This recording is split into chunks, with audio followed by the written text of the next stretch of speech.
The Great Reset. There has been much talk of the pandemic ushering in a great reset. Depending on your viewpoint, it's either a positive opportunity to change how we live, or it's an attempt by the controlling elite to exert even more influence over us to ensure our subservience to the overlords. Whatever the case, on the individual level, many of us have been reappraising our lives throughout these hokey-pokey times.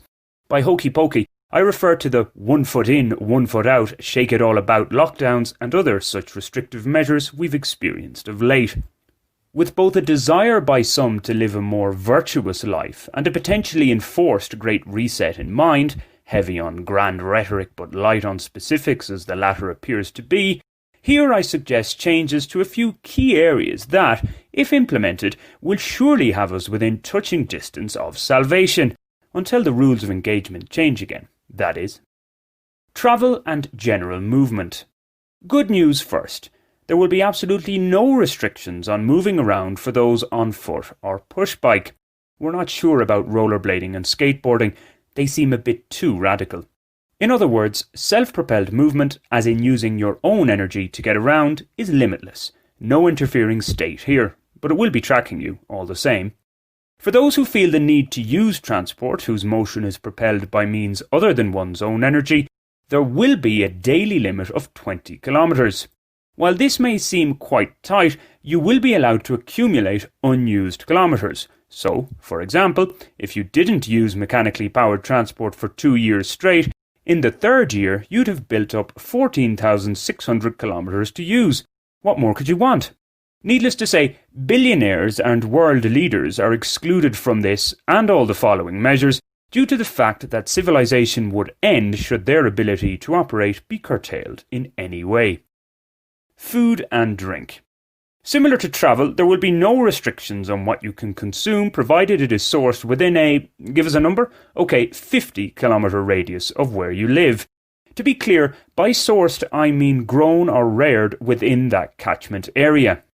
All other foodstuffs will be subject to very punitive taxes, the exact details of which have yet to be finalised.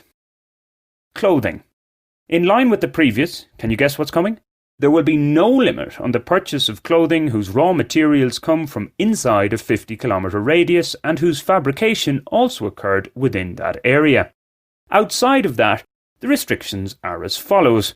No more than 5 units of each officially recognised undergarment per person per year, i.e. 5 pairs of socks, 5 boxers, 5 vests, 5 knickers, 5 pairs of tights, 5 bras. No more than 2 upper body items of clothing per person per year, 1 lower body item of clothing per person per year, 1 suit per person per year.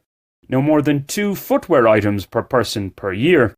There will be an associated campaign to get people to walk barefoot more often. Think of it as bottom-up toughening up. Technology. All citizens of the world will be provided with a smartphone that must be kept switched on during one's active hours. What's more, everyone must have a Facebook account and spend at least 2 hours per day on it.